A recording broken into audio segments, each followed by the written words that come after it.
We had a couple of pretty amazing upsets happen here in Utah over the past week. We're going to talk about the first week or so. Look forward to the coming weeks here on what's going to be happening on the Utah high school hoops scene. Let's go.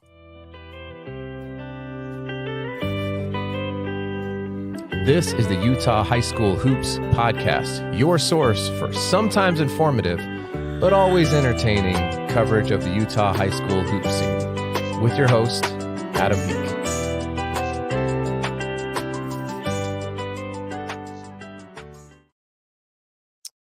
All right, everyone, welcome to another fun edition of the Utah High School Hoops Podcast, where I am still trying to figure out what the heck I'm doing other than talking about basketball. So I think, let me see, I'm going to check here on, hey, spoiler alert, the Nuggets are destroying the San Antonio Spurs. It's a great day. Let's see here. If I go on to Twitter, let's see what happens if can I see comments on here? Want you to moderate comments. Ty, welcome to the broadcast. Say something. Let's see what happens if it is. Testing. All right. I think I can see your comments here on Twitter. So if you want to tap in on Twitter, that'd be great. So it's been a pretty fun week. First of all, I hope everyone had a wonderful Thanksgiving. If you were with family, that's fantastic. If you were not with family, I hope that you found some rest and relaxation. And we are just at the very beginning here of the high school basketball year. I've got some exciting interviews lined up. Actually, I leave on Thursday. Yeah, Thursday of this week to go meet with the United Nations as a delegate to talk about climate change, which has not a whole lot to do with basketball, but it is kind of a fun and once in a lifetime opportunity. So I'm excited about that. I'm going to miss a few games for the Judge Bulldogs, and we'll talk a little bit about Judge and some of the week they had. But I want to start with the highlights. I wish I had like could probably show a video or something on here. Never mind. I'll figure that out later. But I think two pretty significant upsets. One, my sister, if you missed the episode with Kristen Peak, please go listen to it. She gave us a preview of Hoop Fest and what we should expect and who it is that we should be following at Hoop Fest when it was here in Pleasant Grove. Gave us a whole bunch of nationally ranked players and names. And during that, we talked about the Alta. Is it Alta or Alta? What's the Utah pronunciation of this word? Alta? Alta. I'm gonna go with Alta.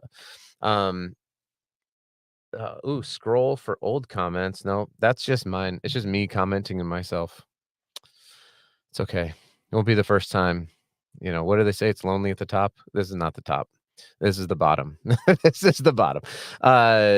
So anyway, on the podcast, Kristen called the Alta Sunrise Christian upset. She didn't call it like, hey, this is going to happen, but she did say, hey, this Sunrise Christian team is new. They're coming together. They've got some talent. You know, yes, they're nationally ranked, but a team like Alta who's got experience, they've won a state championship. You know, they've got Jackson Johnson and Ace and Dash Riser, and they've got a squad who's played together, and especially with somebody like Jackson who's fresh off the 3SSB championship. And she said, yeah, I think that I could see a team like that winning. Well, not only did they win, but if you were at the game, it was not close. I mean, it got out, what was it, 20? Alta was up by 20 before everyone even got in their seats. It was 24-6. And then from there, they just kept the lead. It got a little bit close towards the end. Sunrise Christian made a little bit of a run, but eventually Alta just put that thing away. And so it was this weird upset that didn't really feel like an upset because of how dominant the game was.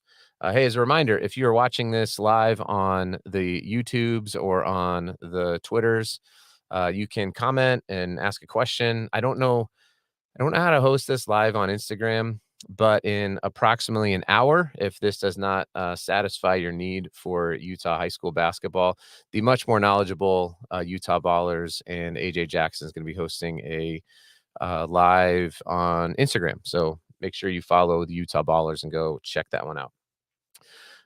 So the Hoop Fest was relatively predictable, I thought. Montverde came in and just scorched the earth with everybody. They absolutely destroyed. Um, they absolutely annihilated Wasatch Academy. Let's see. The final score of that one was trying to scroll down here, 88-53. I was not at that game. I was up at the Judge game because well, it's where my son plays, and so I wanted to go watch him play. But that game was, from by all accounts, just an absolute destruction. And to be fair, Montverde is that team, and we'll get to Wasatch here, who I think really showed how they could rebound against Columbus in a really really big way.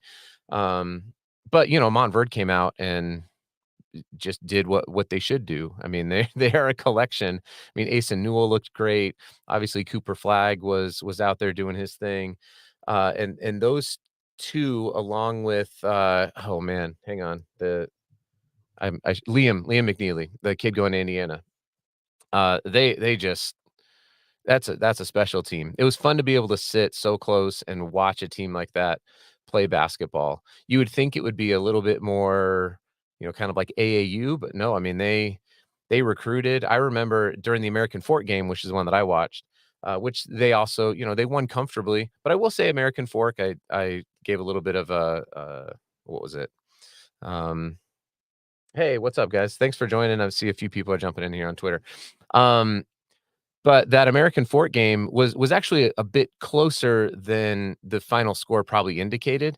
I thought American Fork battled really hard, but was crazy about it. I was sitting next to Hector Marquez from the Prospects. We were sitting there watching the game, um, and I said, when Diego Mulford caught the ball, the Montverde coach is yelling, "Shooter, shooter, shooter."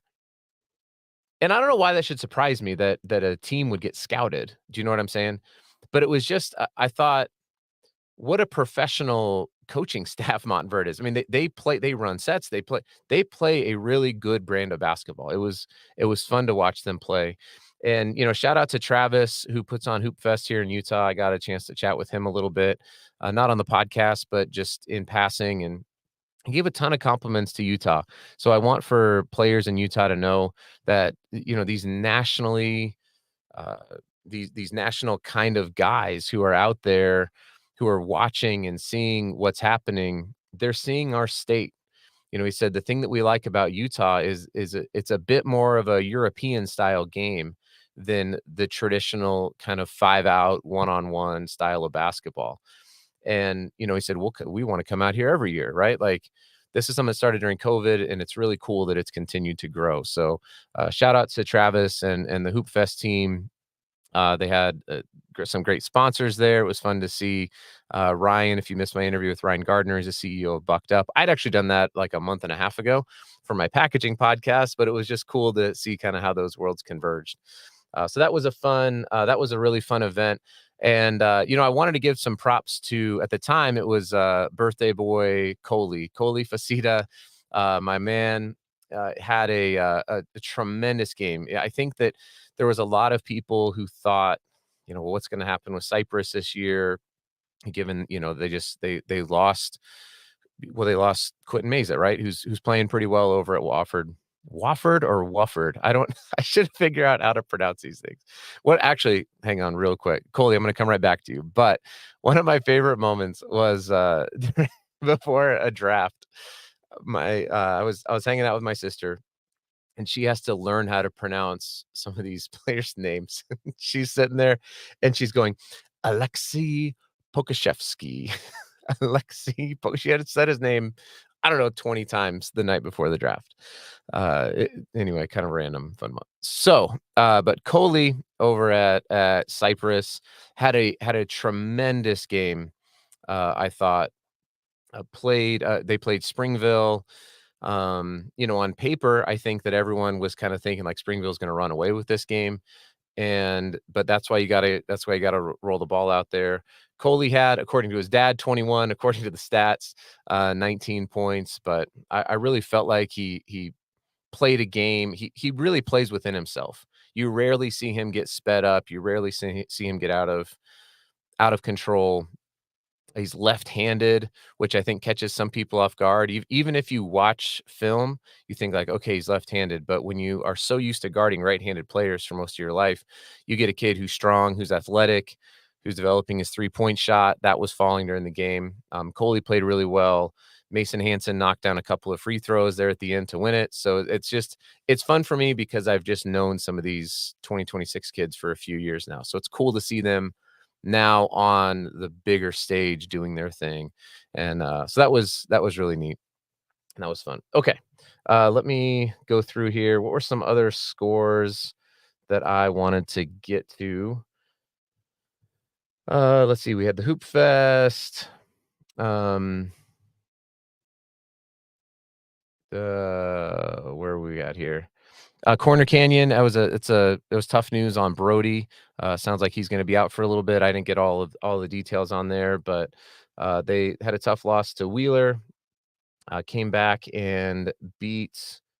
Who did they beat on Wednesday of the tournament? It was. Hang on a second. Oh yeah, they played Orem, and beat Orem. So I know Darrell had a great game there for Corner Canyon. The Darrell and Brighton and Noah, looked like they came out to play. Timpview beat Lone Peak. I'm just on what is this? Deseret Deseret News. Another thing, when I moved here, I was driving around and I had to ask some people. I'm like, what? Why is the desert such a big deal? They were like, huh? I'm like, I just see it everywhere. I see Deseret this and Desert books or desert, and they were like, no, that's that's Deseret. I was like, oh, okay, cool, good to know. Corner Canyon beat Orem. I was at the Judge Stansbury game. That was a really good bounce back game for Judge. This is a team that I've been able to watch come together now over the last few months. And I think they're going to have some early season games. Like they had the home loss to Roy. They were up 7, and Roy went on a 12-2 run to close out the game. Won that one by 3. The game against Stansbury, though, I really thought, JJ Apathang showed why he's at the top of so many people's lists. I mean, he had 22, 15, and 5. Didn't overplay again, just played the game as it came to him. And then when it came time in the third quarter, the team put their foot down and had a great game. Murray beat up on Roy a little bit.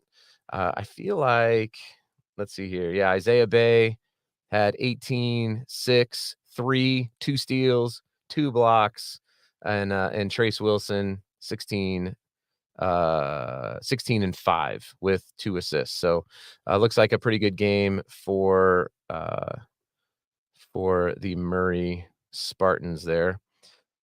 And then Alta came out with another win over American Fork, beat them 71-60 to start out the year. I think they're 2-0 now. So that was a little bit, and then we had our break, and then on I think it was yesterday, I want to say it was, when Wasatch. If you don't know who Columbus is, go look them up. They've got the Boozer twins.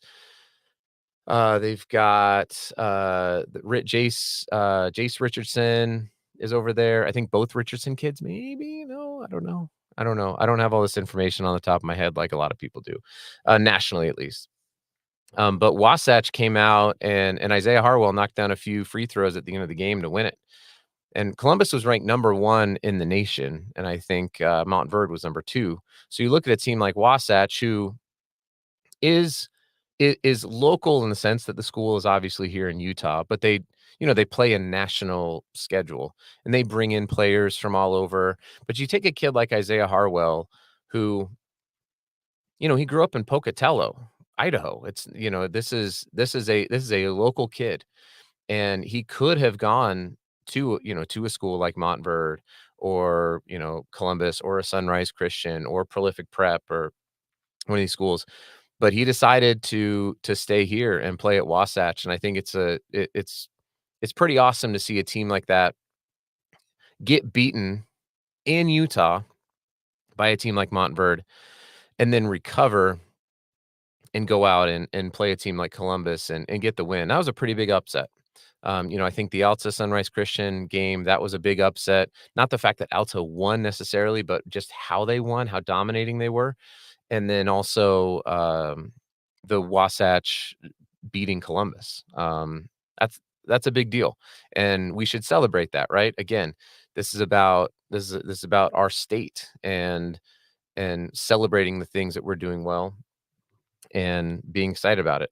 All right, so let's look forward here to this coming week. So we've got I think this will be a good game tomorrow night. Crimson Cliffs is going to be at Layton Christian Academy.